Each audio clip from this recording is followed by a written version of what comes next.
여러분 지금 우리는 5월 가정의 달을 지금 보내고 있습니다. 우리 성도님들 가정에 하나님 은혜와 축복과 평강이 넘치기를 축복합니다. 아멘. 여러분 가정의 달에는 가정에 관계된 날들이 많죠. 5월의 어린 날도 있고 또 8월 어버이날도 있고 또 스승의 날도 있고 그런 가운데 또 이번 주 수요일 날도 5월 21일도 무슨 날이죠? 모르겠어요? 21일 둘이 하나 된다는 날입니다. 둘이 하나 된다는 의미로 부부의 날로 정해져 있죠. 부부의 날이 국경일로 정해진 나라는 우리나라가 최초라고 합니다. 기독교 단체에서 특별히 이렇게 가정운동에 걸려서 이 국경일까지 정해지게 됐습니다. 예, 특별히 가정의 달에 부부의 날이 있는 것은 우리의 가정에 있어서 부부가 얼마나 중요한지를 말해준다 할 것입니다. 오늘 본문도 부부에 대하여 남편과 아내에 대해 우리에게 말씀해 주십니다. 오늘 가정의 달을 맞아서 부부에 대한 말씀을 나누려고 합니다. 양해는 우리 또 혼자 되신 분들이 또 이렇게 계시는데 양해 부탁하며 부부에 대한 말씀을 함께 나누고자 합니다. 여러분 부부가 누구인가? 남편과 아내가 어떤 존재인지 오늘 본문의 에베소 5장은 가장 잘 말해준 본문이라 할 것입니다. 오늘 부부가 어떤 존재라고 이야기하고 있습니까? 부부는 하나님이 한 몸 되게 하셨다는 것입니다. 오늘 31절에 보면 그 아내와 합하여 그 둘이 한 육체가 될지니 남녀가 부모를 떠나 결혼하여서 한 몸이 된다는 것입니다. 여기서 합하여라는 단어를 원어로 보면 다바크라는 단어인데 달라붙다, 굳게 결합하다, 밀착하다 그런 뜻의 단어입니다. 두 물체가 단단히 달라붙어 하나가 된다는 그런 말입니다. 그냥 딱풀로 붙인 정도가 아니라 그냥 용접기로 쇠를 붙이듯이 이렇게 딱 달라붙어서 용접기를 한번 붙여놓으면 떼어지지 않습니다. 사람의 힘으로는 뗄 수가 없습니다. 부부도 완전 다른 남남이었는데 이렇게 하나님께서 딱 달라붙게 하셔서 한 육체, 한 몸이 되게 해주셨다는 것입니다. 그래서 마태복음 19장에 보면 그런즉 이제 둘이 아니요 한 몸이니 그러므로 하나님이 짝 지어주신 것을 사람이 나누지 못할지니라. 누가 짝 지어줬다고요? 하나님. 부부를 한 몸으로 짝 지어주신 분은 하나님이시다. 하나님이 둘을 한 몸이 되게 해주셨다는 것입니다. 하나님이 강력한 접착제, 사랑의 접착제로 딱 달라붙게 했었는데 이게 사람이 나누지 못할 것이다. 뗄 수 없는 관계, 사람이 나눌 수 없는 관계로 이렇게 하나님께서 붙여주셨다는 것입니다. 여러분 창세기 보면 하나님이 가정을 처음 만드신 이야기가 나오죠. 창세기 1장에 보면 하나님이 세상을 창조하셨는데 세상을 만드시고 보시기에 너무 좋으셨습니다. 보시기에 좋았다는 말이 계속 반복되는데 하나 좋지 않다가 하나 나옵니다. 하나님 만들어 놓고 좋았더라 보시기 좋았더라 하다가 갑자기 하나님께서 보시기 좋지 않더라 한 가지가 나오는데 그게 뭐예요? 사람이 혼자 사는 것이 하나님 보시기에 좋아 보이지 않았다. 외로워 보였다는 거죠. 그래서 하나님 먼저 하신 일은 이 아담에게 흙으로 동물들을 만들어서 아담 앞으로 주면서 이름 지어봐라 하겠대요.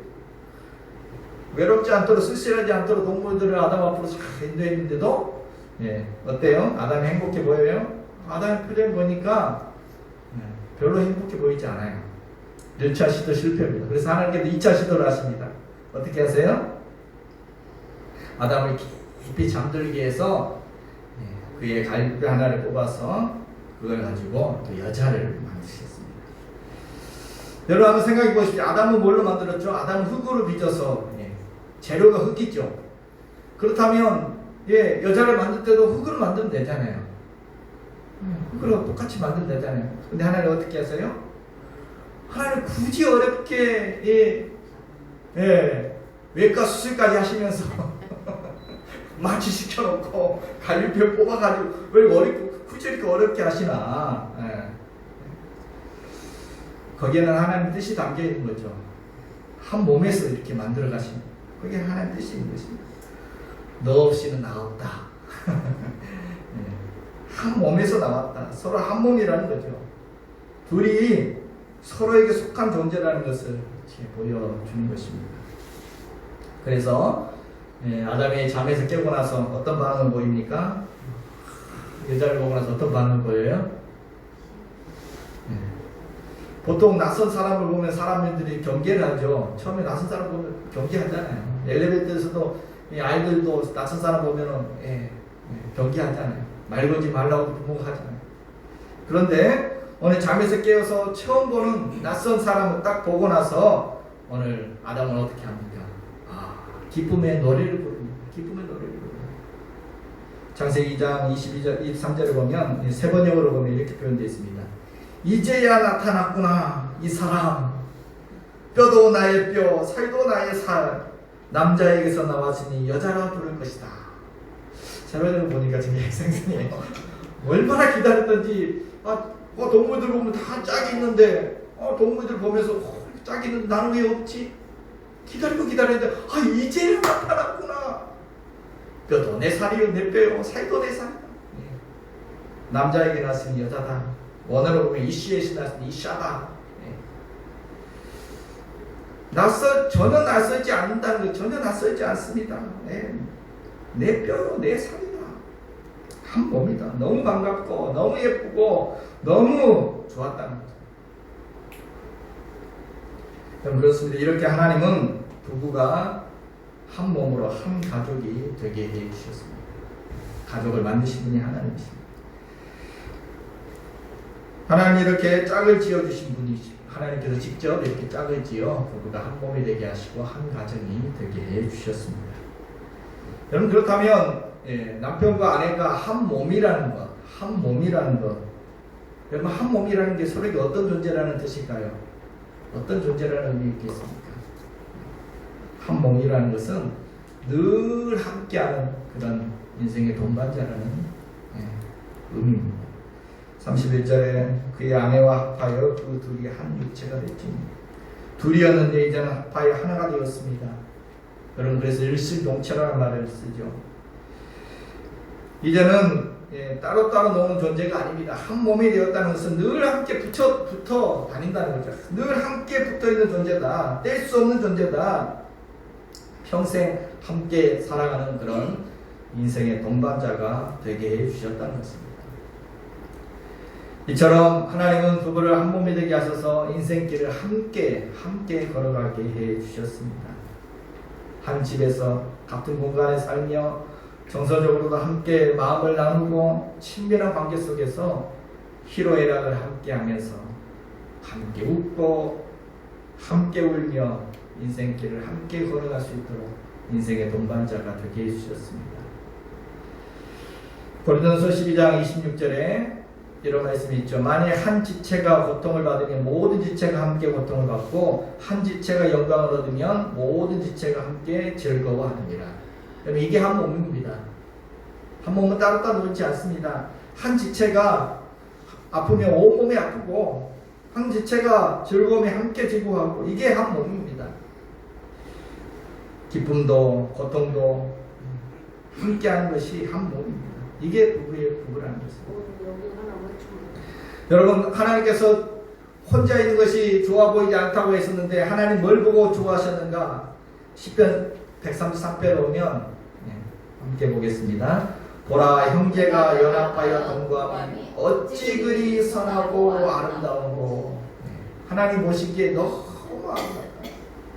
혼자 있는 모습 보시고는 하나님께서 좋아 보이지 않다 하셨던 외로워 보였다 하신 하나님은 형제가 동거하며 함께 사랑하는 모습을 볼 때는 하나님께서 어찌 이렇게 아름다웠냐라고 선하고 아름다운 거 보시기에 힘이 좋으셨다는 거예요.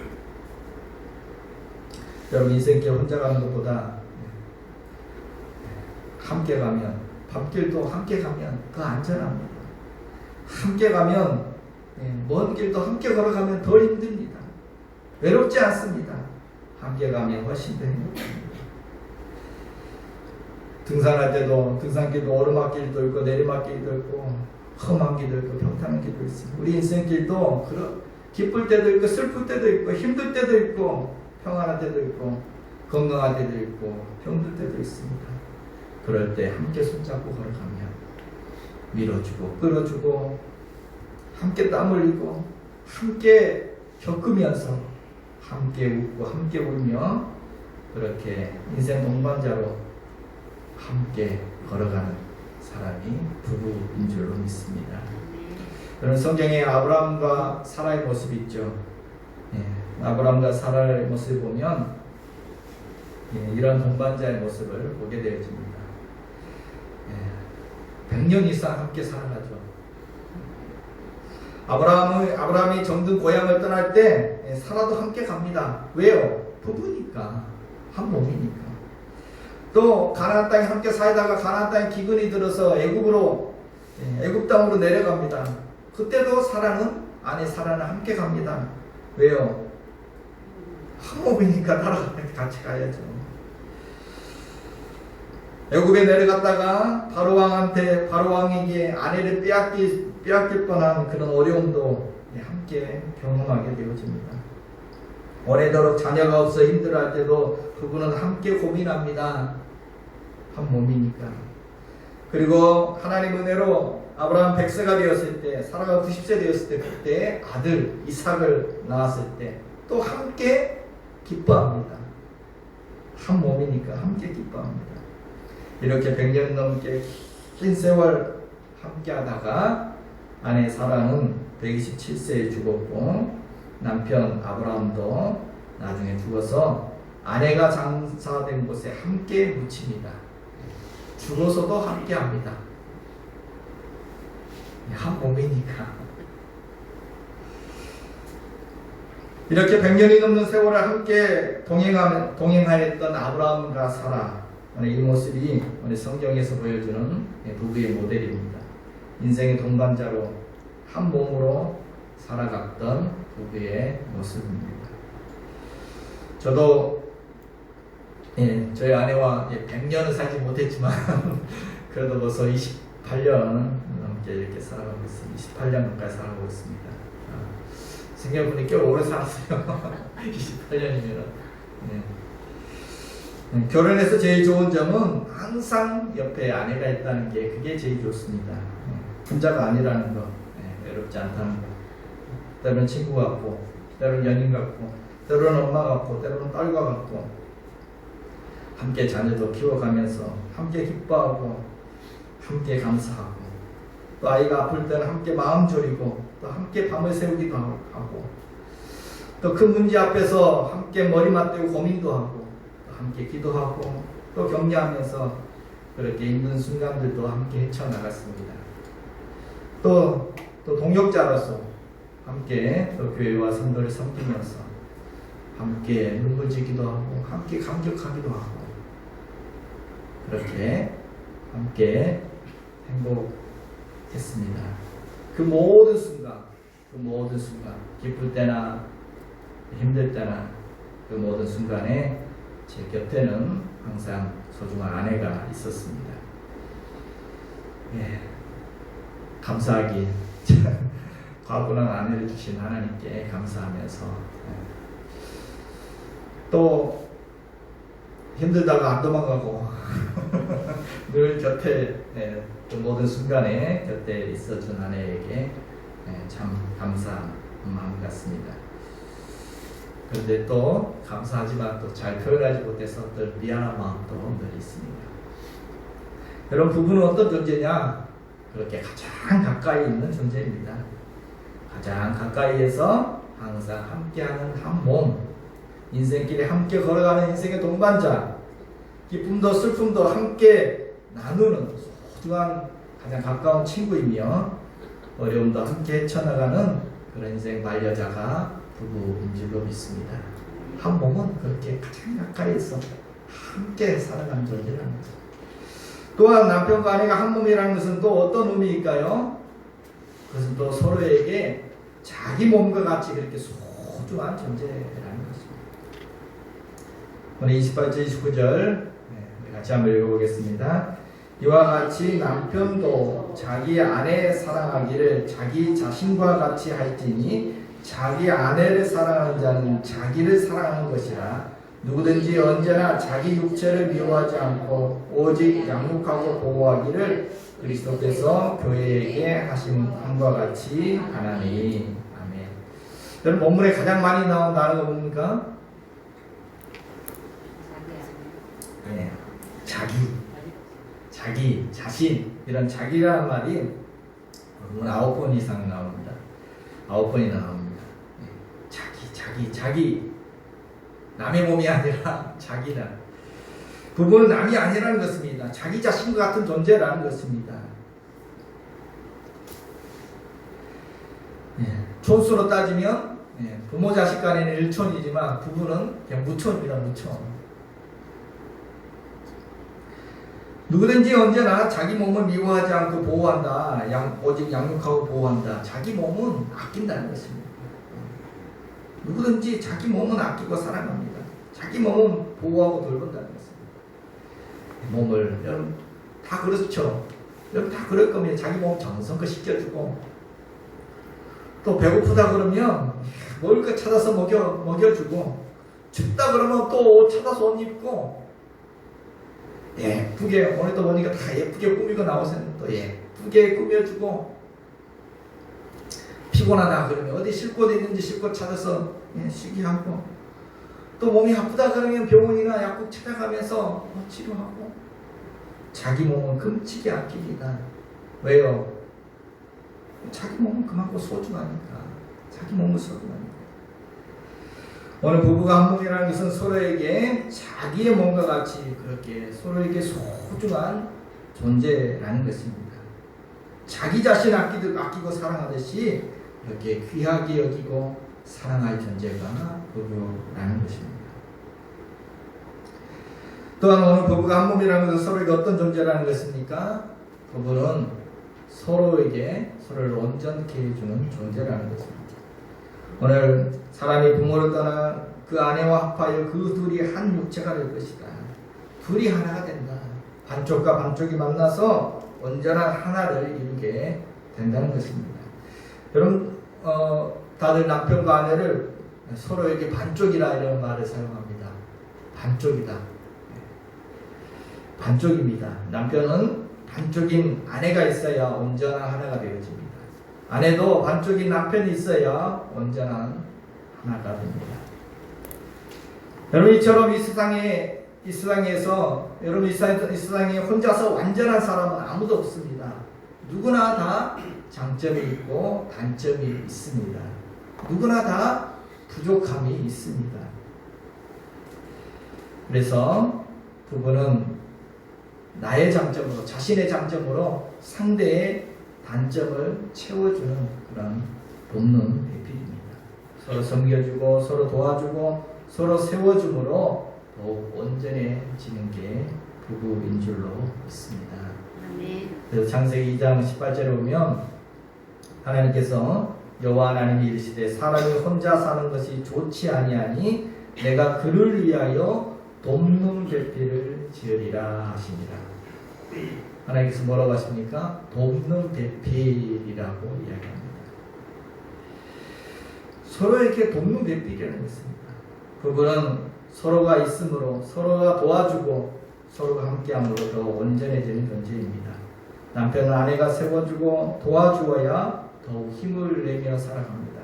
아내도 남편이 사랑해주고 도와주어야 더 행복하게 살아갈 수 있습니다. 남편은 아내로 말미암아 온전해지고 아내는 남편으로 말미암아 온전해진다는 것입니다. 여러분 가위를 보면 두 날이 있죠. 한 날만 가지고는 아무것도 할 수 없습니다. 가위가 한 날만 있으면 종이 한 장도 자를 수가 없습니다. 두 날이 만나야 종이도 자르고 천도 자르고 가위질을 할 수가 있습니다. 두 날이 서로 도와주어야 온전히 가위질을 할 수 있습니다. 부부도 가위의 두 날과 같습니다. 서로 도와주고 서로 함께할 때 더 온전해지는 존재입니다. 우리의 만남은 우연이 하나님이 짝지어 주셔서 이렇게 만나게 하실 때에는 우연히 만나는 게 아닙니다. 부부가 이렇게 만난 것은 결코 우연이 아닙니다. 서로의 부족한 점들을 채워주게 하신 것입니다. 나를 통하여 파트너를, 상대를 더 온전하게 하고 더 나은 존재로 만들어가는 것이 하나님이 우리를 만나게 하신 소명입니다. 여러분은 나를 만남으로 배우자가 더 온전해지고 있습니까? 더 좋은 사람이 되고 있습니까? 네. 그럼 상대의 부족함이 보이면, 여러분 남편이나 아내의 부족한 점이 보이면 어떻게 생각하면 됩니까? 그래서 하나님이 나를 만나게 하셨구나. 네. 저 부족함 좀 도와주라고. 그래서 하나님이 만나주셨구나. 저래서 부족한 점들을 볼 때마다 하나님께서 나를 왜 만나게 하셨는지를 발견할 수 있기를 소망합니다.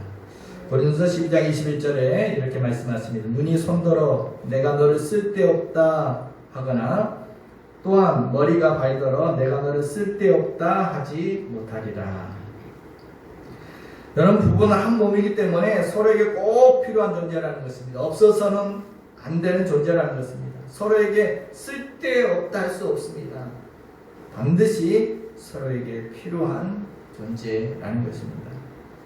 그래서 이스라엘 속담에 이런 속담이 있습니다. 남편 없는 여자는 지붕 없는 집과 같고 아내 없는 남편은 집 없는 지붕과 같다. 남편은 아내에게 지붕과 같다는 것입니다. 지붕 없는 집은 어떻게 됩니까? 집에 지붕이 없으면 비바람 몰아치면 다 들이닥치는 거죠. 남편 없는 아내는 바람막이가 없는 것처럼 환란에 피할 수가 없습니다. 피할 데가 없습니다. 의지할 데가 없습니다. 다 들이닥치는 것입니다. 남편은 아내에게 지붕처럼 덮어주기도 하고 비바람을 막아주기도 하고 안전하게 보호해주기도 하는 그런 지붕과 같은 존재라는 것입니다. 반대로 아내는 남편에게 집과 같습니다. 지붕만 있으면 뭐합니까? 집이 없으면 그게 뭐예요? 지붕만 있으면. 아내는 집과 같다. 그래서 아내, 누가 그러더라고요. 아내는 안에 있는 해다. 집안을 밝게 비춰주는 그런 안에 있는 해다. 그래서 아내다. 여러분 집은 우리에게 안전을 주기도 하고 우리에게 쉼을 주기도 하고 평안을 주기도 합니다. 안정감을 줍니다. 행복을 줍니다. 아내가 있어야 남편은 평안을 누리고 쉼을 누리고 행복을 누립니다. 남편과 아내는 집과 지붕과 같이 서로에게 없어서는 안 되는 그런 존재입니다. 같이 있어야 온전한 집이 되고 온전한 가정이 된다는 것입니다. 서로를 돕는 자로서 서로를 온전하게 해주는 존재인 줄로 믿습니다. 이처럼 남편과 아내는 서로 부족한 점을 채워주는 고마운 존재인 줄로 믿습니다. 남편과 아내는 서로를 세워주는 둘도 없는 존재인 줄로 믿습니다. 남편과 아내는 서로를 온전하게 만들어주는 서로의 반쪽인 줄로 믿습니다. 그러므로 이렇게 소중한 남편과 아내를 우리는 어떻게 대해야 하겠습니까? 서로를 사랑과 존중으로 또 하나됨을 이루어가야 할 줄로 믿습니다.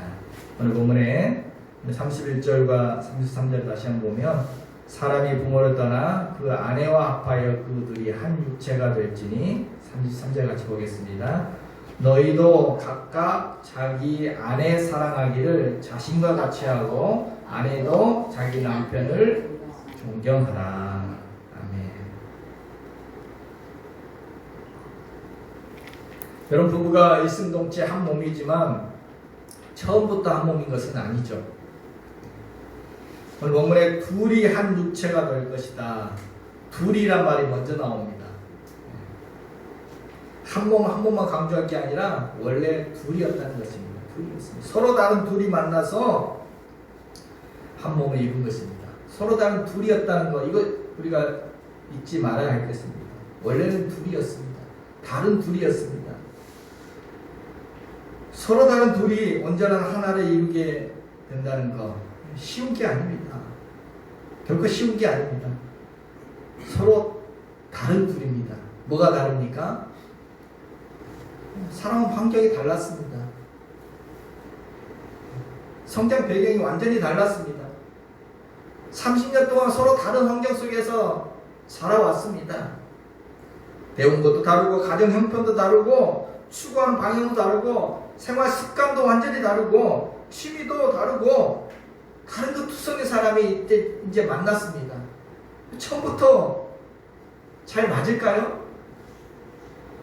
쉽지 않죠.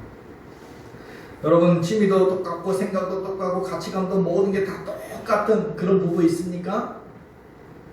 눈스크로 찾아봐도 없습니다. 여러분 지구상에 유사의 이래로 다 똑같은 딱 맞는 사람은 한 커플도 없습니다. 다 다릅니다. 30년 가까이 서로 다른 환경 속에 살아오다가 이렇게 살아왔는데 결혼 딱 했다고 결혼 날부터 서로 딱 맞겠습니까? 하루 아침에 습관, 생활 습관 쉽게 바뀌지 않습니다. 그래서 사소한 걸 가지고 다투기 시작하죠. 뭐 치약을 왜 가운데부터 짜냐? 아니 양말 벗어서 아무데나 두느냐? 이 빨래통에 넣어야지. 뭐 음식 습관이 음식 식성이 달라서 뭐 여러 가지 이런 사소한 거 가지고 티격하게 되어지죠. 자꾸 바꾸라고 이렇게 하라고 자꾸 말하는데 안 바뀌어요. 그러면 이제 섭섭하게 생각하고 나를 무시하냐, 나를 사랑한다 그래도 사랑하지 않느냐, 서운한 감정이 듭니다. 여러분 생활 습관이 하루아침에 바뀌는 거 쉽지 않습니다. 쉽지 않습니다. 그래서 이해하고 기다려주는 게 필요합니다. 그리고 또 서로 맞춰가려고 또 바꿔가려는 노력이 필요합니다. 한 몸으로 맞춰가는 것입니다. 그래서 오늘 본문에는 어떻게 하라고 이야기하고 있습니까? 둘이 한 육체가 되기 위하여 뭐 어떻게 하라고요? 사람이 부모를 떠나라는 말을 하고 있죠. 부모를 떠나 둘이 하나가 될 것이다. 이건 무슨 말입니까? 지금까지 부모 밑에서 살아왔던 그 모든 것을 떠나라는 그런 표현일 것입니다. 지금까지 나의 생활 습관, 고정관념들, 나에게 내가 편했던 것들, 그런 것들을 떠나서 새롭게 하나를 이루어가는 것입니다. 사랑의 힘으로 서로 맞춰가는 것입니다. 여러분, 부부는 이렇게 생활 환경만 다른 것이 아니라 또 뭐가 달라요? 근본적으로 남자와 여자가 다릅니다. 남성과 여성이 달라요. 얼마나 다른지 여러분 그런 책도 있죠. 화성에서 온 남자, 금성에서 온 여자. 외계인 가서 외계인 같아. 서로가 너무 다르니까 너 화성에서 왔니? 너 금성에서 왔니? 너 외계인이니? 너무 달라요. 사실 그 다른 점 때문에 결혼하죠. 그 다른 점 때문에 끌려서 결혼할 때는 그것이 매력이다고 나와 다른 그 점을 보면서 너무 매력을 느껴져서 결혼하기까지 하지만 결혼하고 나면 막상 그 다른 점 때문에 너무 다르기 때문에 잘 이해가 안 됩니다. 왜 그러느냐 이해가 안 됩니다. 부부상담 전문 교수인 존 그레이 박사는 25,000 가정 이상을 상담을 했는데 25,000 가정 이상을 상담하고 나서 실험과 검증을 통해서 남녀가 너무 다르다는 것을 발견했습니다. 부부들을 상담해 보니까 너무 남자 여자가 너무 다르다는 것입니다. 그래서 그는 이렇게 말합니다. 남녀는 의사를 전달하는 방법도 다르고 생각도 느낌도 느끼는 것도 지각하는 것도 반응하는 것도 행동하는 것도 사랑하는 방법도 서로가 필요한 것도 모든 게 다 다르다.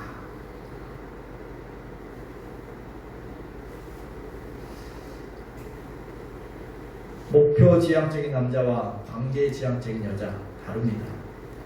골칫거리 문제가 생기면 남자는 어떻게 합니까? 골칫거리가 생기면 남자는 회피하려고 합니다. 회피함을 통해서 그 스트레스를 피하려고 하는 남자. 여자는 그 골칫거리가 있으면 계속 이야기하면서 그 스트레스를 줄여가려고 하는 여자. 여자는 이야기하자마자 남자는 피하려고 합니다. 어려운 일이 있으면 골칫거리가 있으면. 다르죠. 결과지향적이고 목적지향적인 이성적인 남자와 과정지향적이고 동기지향적인 감성적인 여자 다릅니다. 백화점에 쇼핑하러 갔습니다. 남자는 쇼핑하러 갔으면 뭔가 하나 사야 됩니다. 안 그러고 그냥 돌아오면 시간 낭비한 겁니다. 그런데 여자는 다르죠. 그냥 아이 쇼핑하는 것만으로도 만족을 느낍니다. 근데 남자는 결과가 있어야 돼. 갔으면 뭔가를 사와야지. 아무것도 안 하고 오면 뭐 할 거야. 시간 낭비하고 와서 다리만 아프고. 네. 근데 여자는 동기 함께 하는 것, 그 과정 자체가 좋은 거죠. 다릅니다. 남자가 원하는 것은 신뢰받기를 원하고 인정받기를 원하고 감사해 주기를 원합니다. 남자는 인정해주고 칭찬하고 격려해 주는 것이 필요합니다. 당신 하루 종일 가족을 위해 수고했어, 고생했어, 그리고 고마워 이런 말 들으면 막 힘이 나죠. 피로가 사라집니다. 인정받고 싶습니다. 그럴 때 생기가 나고 신뢰해 줄 때 자존심도 세워주고 할 때 힘이 납니다. 그래서 존중해 주라라는 말씀이 오늘 말씀이 나오죠. 아내는 남편으로부터 관심받기를 원합니다. 아껴주고 사랑받기를 원합니다. 소중히 여겨주는 것이 필요하다는 것입니다. 아내는 곁에 있는 남편에게 사랑받을 때 생기가 나고 행복감을 느낍니다. 한 우유 배달하는 한 남자가 있었습니다. 우유를 배달하는 한 남자가 있었는데 그의 아내는 아이스크림을 좋아했습니다. 그래서 하루 일이 끝날 때마다 집에 들어올 때마다 이 남편은 1,000원짜리 아이스크림을 하나씩 날마다 사왔습니다. 가령 형편이 좋지 않아서 그냥 1,000원짜리 아이스크림 하나, 아내가 아이스크림 좋아하니까 하나씩 사와서 매일 남편이 퇴근하고 하면 사온 그 아이스크림 그것이 너무 맛있었습니다. 이 부부에게는 그것이 하루의 낙이었습니다. 그런데 하루는 이 남편이 날마다 1,000원짜리 아이스크림 하나씩 사오다가 그날은 10,000원짜리 고급 아이스크림을 사온 것입니다. 여보 웬일이야? 오늘은 비싼 거 사왔네? 오늘 무슨 날인지 몰라? 우리 결혼 기념일이잖아. 그래서 내가 특별히 좋은 거 사왔어. 그러자 갑자기 아내가 눈물을 쏟습니다. 여보 고마워. 기억해주니 고마워. 여러분 이럴 때 대부분 보통 남자들 어떤 생각이 듭니까? 고맙다. 아내가 고맙다는 말 들을 때 어떤 생각이 들어요? 그렇지. 역시 1,000원짜리보다 10,000원짜리 사왔더니 더 고마워, 더 기뻐하는구나. 남자들 이렇게 생각합니다. 근데 사실 아내가 10,000원짜리 사왔다고 해서 기뻐하는 겁니까?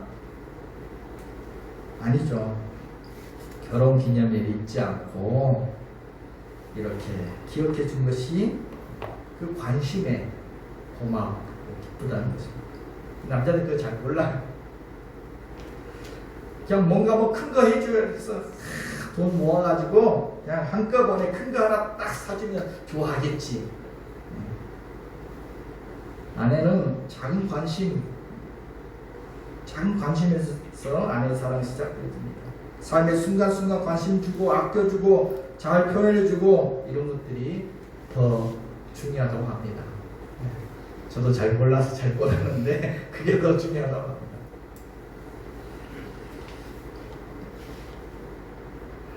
여러분 이렇게 서로 너무 다른 사람이 만났습니다. 환경도 살아온 환경도 다르고 또 남자와 여자가 너무 다릅니다. 이렇게 완전히 다른 남이 만나서 한 가정을 이루고 한 몸으로 맞추어 가는 것입니다. 그렇기 때문에 서로 다른 것을 좀 이해해주고 또 인정해주고 또 관용해주고 기다려주고 이런 것들이 필요하다는 것입니다.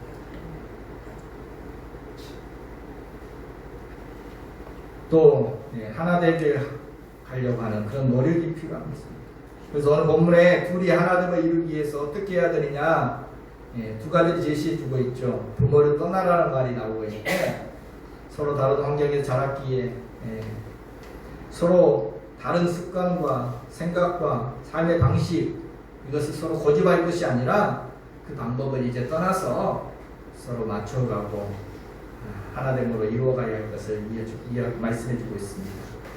다름을 인정하고 존중하고 하나됨을 맞춰가야 한다. 또 오늘 본문에 보면 남편은 아내를 자신과 같이 사랑하고 아내는 남편을 존중해 주라라고 말씀해주고 있습니다. 둘이 하나 되기 위해서 핵심을 짚어주는 것입니다. 남편은 아내를 아끼고 사랑해주고 자기 몸처럼 예수님이 성도들 위해서 교회를 위해서 자기 목숨까지 바쳤던 그 사랑, 그런 사랑 참 대단한 사랑인데 그런 사랑으로 사랑해줄 것이 사랑해주고 아내는 남편을 존중해주라. 남자는 자존심이 있습니다. 존중해주고 인정해주고 수고했다고 해주고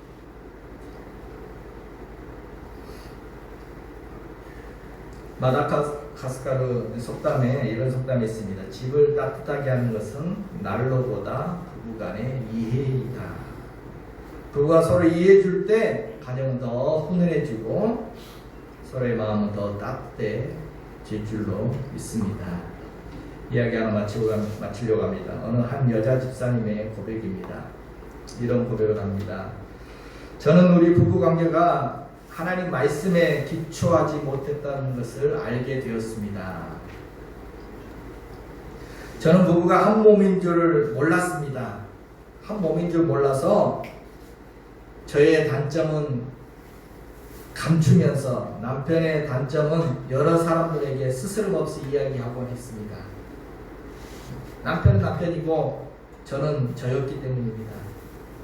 그런데 이제 부부가 한 몸인 것을 알고 나니 남편의 단점을 가려주게 되었습니다. 남편의 단점이 저의 단점인 것을 알게 되었기 때문입니다. 시댁과의 관계에 있었던 모든 상처와 미움도 눈 녹듯이 사라졌습니다. 이제는 시댁이나 친정이나 전혀 다를 게 없기 때문입니다. 정말 놀랍고 기적 같은 일입니다. 저는 스스로 감히 해결할 수 없었고 너무 아파서 견딜 수 없었던 것을 내 가정의 내면의 문제를 해결해 주신 주님을 찬양합니다. 한 몸인 것을 진정으로 깨닫게 되니까 이렇게 달라지더라는 것입니다. 성도 여러분, 5월 가정의 달 한 몸으로서 사랑하고 존중하면서 행복한 부부, 행복한 가정을 만들어가며 천국을 더욱 누리며 살아가는 저와 여러분 되시기를 주님의 이름으로 축복해 드립니다.